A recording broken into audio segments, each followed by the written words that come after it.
Hello बच्चों, how are you. हमें उम्मीद है आप सभी अच्छे होंगे। बच्चों, in this video lecture we will discuss about definition of simple pendulum, basic terms related to simple pendulum, and very important experiment related to calculation of the time period of simple pendulum. And also we will use the graph L versus T square to get the mathematical expression for time period and also the value of g at a certain place. तो चलिए start करते हैं। तो बच्चों, हम लोग सबसे पहले सिंपल पेंडुलम के बारे में जानते हैं। अगर मान लीजिए आपको सिंपल पेंडुलम प्रैक्टिकली बनाना हो तब क्या करेंगे। देखिए, ये आपका एक बॉल है, वही क्रिकेट खेलने वाला, और ये थ्रेड है। अगर आप इस बॉल को थ्रेड की सहायता से सस्पेंड कर देते हैं तो ये आपका सिंपल पेंडुलम बन करके तैयार हो गया। और ये पोजीशन सिंपल पेंडुलम की रेस्ट पोजीशन या मीन पोजीशन कहलाएगी। अगर बच्चों आप इसे किसी भी एक साइड पुल करके रिलीज कर देंगे तो आप देखिए ये ऑसिलेटिंग पेंडुलम बन गया।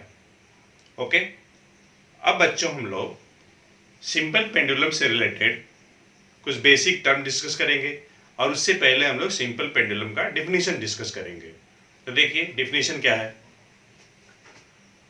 It is a heavy point mass suspended from rigid support with the help of massless, inextensible and strong thread। देखिए हेवी पॉइंट मास की बात हो रही है। हेवी भी होना चाहिए, पॉइंट मास भी होना चाहिए। ये देखिए दोनों अपने आप में कंट्राडिक्टरी है। ओके, रिजिड सपोर्ट ये है आपका, with help of massless inextensible thread.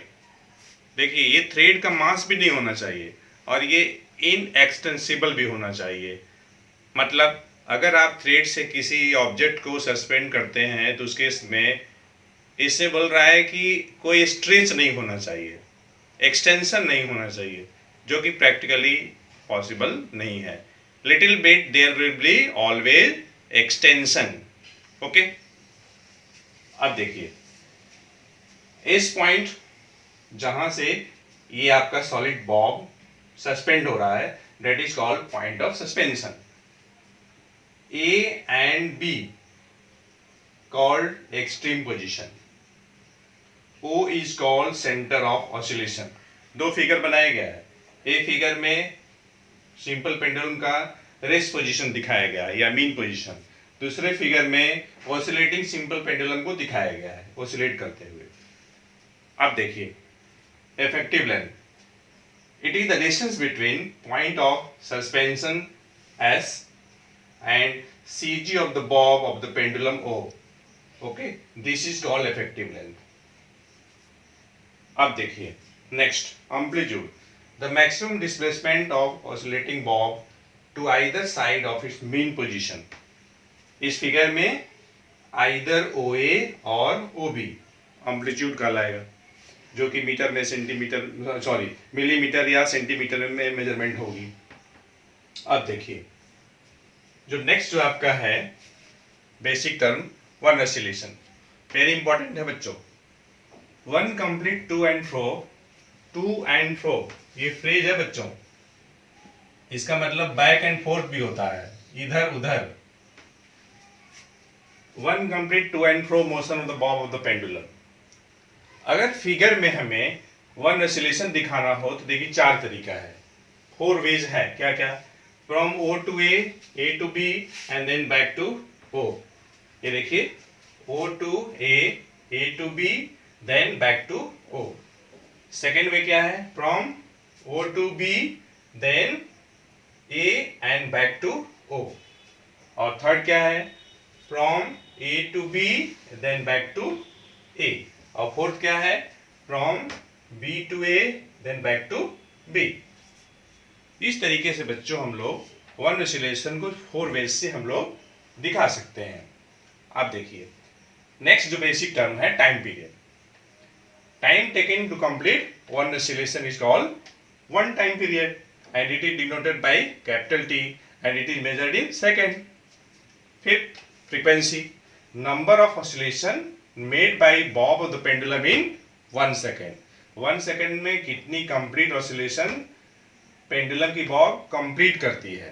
Okay, that is called frequency and it is denoted by small f or small n or nu, and its unit will be per second or hertz, children. Now children, we will discuss about relationship between time period and frequency f. Capital T is the symbol for time period and small f is the frequency for small f is the symbol for frequency. अब देखिए दोनों में हम लोग को relation establish करना है, तो हम लोग टाइम पीरियड का डिफिनीशन और फ्रीक्वेंसी का हेल्प लेंगे. देखिए कैपिटल टी टाइम पीरियड है. It means that we can write children in t second number of oscillation equal to 1. Therefore in 1 second number of oscillation 1 upon t. और children frequency की definition से number of oscillation in 1 second क्या है? Frequency है. It means we can write children f equal to 1 upon t और t equal to 1 upon f. तो बच्चों अच्छे से समझ में आ गया होगा, हमें उम्मीद है. अब इसको आप राइट डाउन करिए. ओके बच्चों, सिंपल पेंडुलम से रिलेटेड हम लोगों के पास बहुत सारे इंफॉर्मेशन हो गए हैं, जैसे definition of simple pendulum, basic terms, relationship between time period and frequency. अब बच्चों हम लोग एक एक्सपेरिमेंट की बात करेंगे जिसका हम लोग एप्लीकेशन भी देखेंगे कि क्या क्या एप्लीकेशन है, वो एक्सपेरिमेंट क्यों ज़रूरी है. अब देखिए, मान लीजिए ये सिंपल पेंडुलम है, ठीक है. इस पे हमने एक अंदाज से ये हमने लेंथ ले लिया है पॉइंट ऑफ सस्पेंशन से लेकर के बॉब के सीजी तक 25 सेंटीमीटर.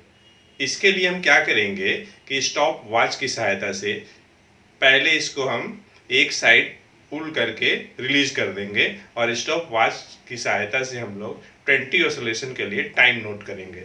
बच्चों 20 ऑसिलेशन भी हो सकता है और अदर देन 20 भी हो सकता है, ठीक है. अब देखिए हमने पहले ही से एक टेबल बना रखा है टाइम सेव करने के लिए. तो जैसे देखिए पहली जो इफेक्टिव लेंथ है 25 है, जिसके लिए टाइम फॉर 20 ऑसिलेशन 20 सेकेंड है. उसी टाइप से लेंथ 36 के लिए 24, 49 सेंटीमीटर के लिए 28 सेकेंड, 64 सेंटीमीटर के लिए 32 सेकेंड, 81 सेंटीमीटर के लिए 36 सेकेंड, 100 सेंटीमीटर के लिए 40 सेकेंड है. अब कैपिटल टी निकाला गया है. कैपिटल टी क्या है? It is the time period of simple pendulum. तो देखिए स्मॉल टी जो सिंबल है टाइम फॉर 20 ऑसिलेशन के लिए है. जब आप उस स्मॉल टी में 20 से डिवाइड करेंगे तो आपको कैपिटल टी मिल जाएगा. निकाला हुआ है 20 अपॉन 20 1.0, 24 अपॉन 20 1.2, इसी टाइप से निकाला हुआ है. अब देखिए हम लोग एक ग्राफ प्लॉट करने जा रहे हैं किसके बीच में? T square versus L graph. L हम लोग जो लेने जा रहे हैं हम लोग इफेक्टिव लेंथ को एक्स एक्सिस पे और वाई एक्सिस पे स्क्वायर ऑफ टाइम पीरियड. ये जो टी आया है ना, इसका हमने स्क्वायर कहीं दिखाया नहीं है, आप उसको खुद से देख लीजिएगा, कर लीजिएगा. जो कैपिटल टी की जो वैल्यू है उसको स्क्वायर किया गया है, जिसे 1.0 का स्क्वायर, 1.2 का स्क्वायर, 1.4 का स्क्वायर, 1.6 का स्क्वायर, 1.8 का स्क्वायर, 2.0 का स्क्वायर. और उसके बाद L versus T square graph plot किया गया है. तो देखिए उस केस में क्या होगा, T square versus L graph जो आएगी एक स्ट्रेट लाइन आएगी. ये कैसे डिसाइड हुआ? देखिए उसके लिए सबसे लास्ट में एक देखिए कॉलम बना हुआ है एल वर्सेस टी स्क्वायर का. एल में आपको डिवाइड करना है टी स्क्वायर से. एल आपका 25 है, टी स्क्वायर जो आएगा यहाँ पे उसको जब डिवाइड करेंगे तो देखिए 25 आएगा हर एक केस में. हमने जो 1 2 3 4 5 6 ऑब्जर्वेशन लिया है, तो for each observation we will get the ratio L upon T square है 25, which is constant children. और बच्चों देखिए since the ratio L upon T square is constant, therefore the graph between T square versus L will be a straight line. ठीक है, इसका ये application हो गया. अब इस ग्राफ का स्लोप निकाला जाए तो उसके लिए क्या किया गया है, दो पॉइंट लिया गया है P और ये Q. P से एक ये परपेंडिकुलर लाइन खींची गई है किस पे, x पे या y के पैरेलल. वैसे ही P से एक लाइन और ड्रॉ की गई है x एक्सिस के पैरेलल. तो मान लीजिए ये L1 है और ये T1 स्क्वायर है। उसी तरीके से एक पॉइंट और लिया गया है Q से भी एक लाइन y के पैरेलल, यहाँ L2 है और x के पैरेलल ये T2 स्क्वायर है। तो अगर आपको स्लोप निकालना है T square versus L graph का, तो आप P और Q ले चुके हैं। अब क्या करेंगे कि P और Q यहां से एक मैं ये राइट एंगल ट्रायंगल बना लिया। अब ये देखिए, ये मान लीजिए L है, तो QL जो कि T2 square minus T1 square होगा, PL जो कि L2 माइनस L1 होगा। ये आपका स्लोप निकल गया T square versus L graph का। अब देखिए, जिस पर्टिकुलर प्लेस पे ये एक्सपेरिमेंट की जा रही है, तो वहां पर जो आप ग्राफ प्लॉट करेंगे और उस ग्राफ से जब उसका स्लोप निकालेंगे, T स्क्वायर L आया और ये इक्वल होगा किसके, 4 पाई स्क्वायर अपॉन जी के। ठीक है। अब देखिए इस रिजल्ट से क्या मिलेगा हमें, ये जो हमने यहाँ पे ये जो रिजल्ट मिला हुआ है इसका क्या एप्लीकेशन है। देखिए यहाँ से आप स्मॉल जी निकाल सकते हैं। कैसे निकालेंगे, तो 4 pi square divided upon slope of T square versus L graph. ठीक है, मतलब 4 पाई स्क्वायर में जब आप डिवाइड कर देंगे T square versus L graph के स्लोप से, तो आपको उस पर्टिकुलर प्लेस पे, गिवन प्लेस पे, जो भी आपका प्लेस होगा जहां पे आप एक्सपेरिमेंट कर रहे हैं, वहां पे स्मॉल जी की वैल्यू कैलकुलेट हो जाएगी। ठीक है। अब देखिए इसी रिजल्ट से आप टी स्क्वायर निकाल सकते हैं, तो 4 pi square L upon G आएगा। और इस तरीके से time period for simple pendulum 2 pi under root L upon G आ गया। अब फटाफट आप नोट करिए, मैं अरेंज करने जा रहा हूँ। तो बच्चों, हम लोगों के पास बहुत सारी इंफॉर्मेशन हो गए हैं। तो सबसे पहले मैं फॉर्मूले की बात कर रहा हूँ कि क्या क्या फार्मूला हम लोगों के पास है। तो देखिए, जो हम लोग के पास जो फार्मूला क्या क्या है, फॉर्मूले,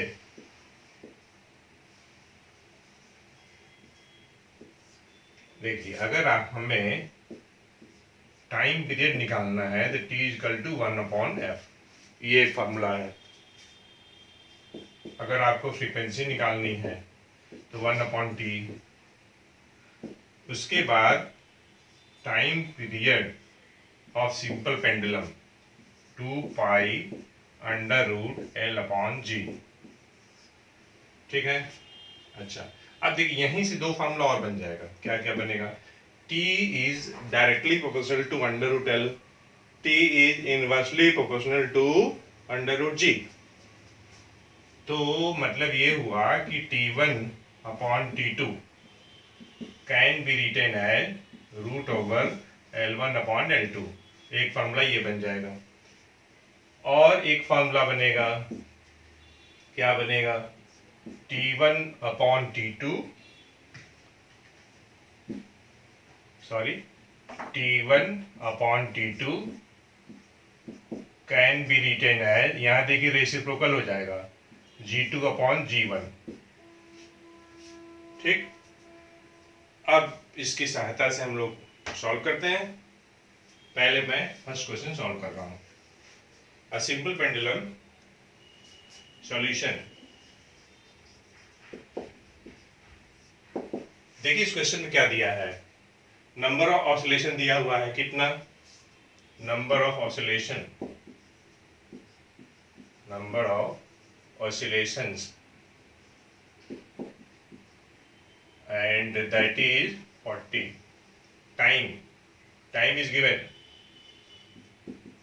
given time, मतलब 40 ऑसिलेशन में जितना समय लग रहा है 1 मिनट लग रहा है। 1 मिनट से क्या सेंस है, 60 सेकेंड्स मतलब है। तो निकाल लीजिए। अब देखिए पहले हमें फ्रीक्वेंसी निकालनी है f। ठीक है, तो 1 सेकेंड में नंबर ऑफ कंप्लीट ऑसिलेशन, तो देखिए नंबर ऑफ ऑसिलेशन में आप 60 से डिवाइड कर दीजिएगा, मतलब number of oscillation divided by given time. तो आपको ये पता चल जाएगा कि 1 सेकेंड में सिंपल पेंडुलम कितना कंप्लीट ऑसिलेशन पूरा करेगी। तो ये कितना आ जाएगा, 2/3 आ जाएगा, ठीक है। और इसका यूनिट हो जाएगा पर सेकेंड, और we can say children 2/3 hertz हो जाएगा, हर्ट्ज। ओके, उसी टाइप से आप टाइम पीरियड निकाल लीजिए। तो टी क्या है, 1/f है, 1/f, एफ क्या है 40/60 या 2/3, तो ये हो जाएगा आपका 3/2 हो जाएगा, जो कि 0.5 सेकेंड हो जाएगा, ठीक। इस तरीके से सॉल्व हो गया। अब देखिए मैं उसके बाद सेकेंड क्वेश्चन सॉल्व करने जा रहा हूं। ये देखिए सेकेंड क्वेश्चन क्या है, तब तो पढ़िए, मैनेज कर रहा हूं। देखिए सेकेंड क्वेश्चन क्या है, पढ़िएगा ध्यान से ना। हाँ, सेकेंड क्वेश्चन है, compare the time period of two simple pendulums of length 1 metre and 60 metre at a place. Given place की बात हो रही है, तो देखिए क्या लगाइएगा। देखिए लेंथ दिया हुआ है और आपको कंपेयर करना है टाइम पीरियड का, तो फोर्थ वन लगा दीजिए, ये लगा दीजिए, ठीक है। ये तो ठीक है, मैं डायरेक्टली कर दे रहा हूं। T1/T2 equals to √L1/L2। L1 कितना, 1 मीटर, 1/16, तो ये आपका आ जाएगा 1/4 आ जाएगा। तो इस तरीके से बच्चों T1/T2 means the ratio of time period कितना आ गया आपका, 1/4 आ गया, या 1:4, ठीक है बच्चों। ये दो क्वेश्चन हो गया। आप देखिए उसके बाद जो थर्ड क्वेश्चन है, ये आपके लिए है। दिस इज फॉर यू, जज योरसेल्फ,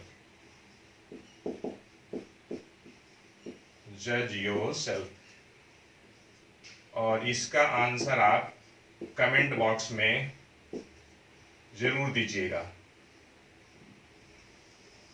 ठीक है। इस वीडियो लेक्चर का जज योरसेल्फ।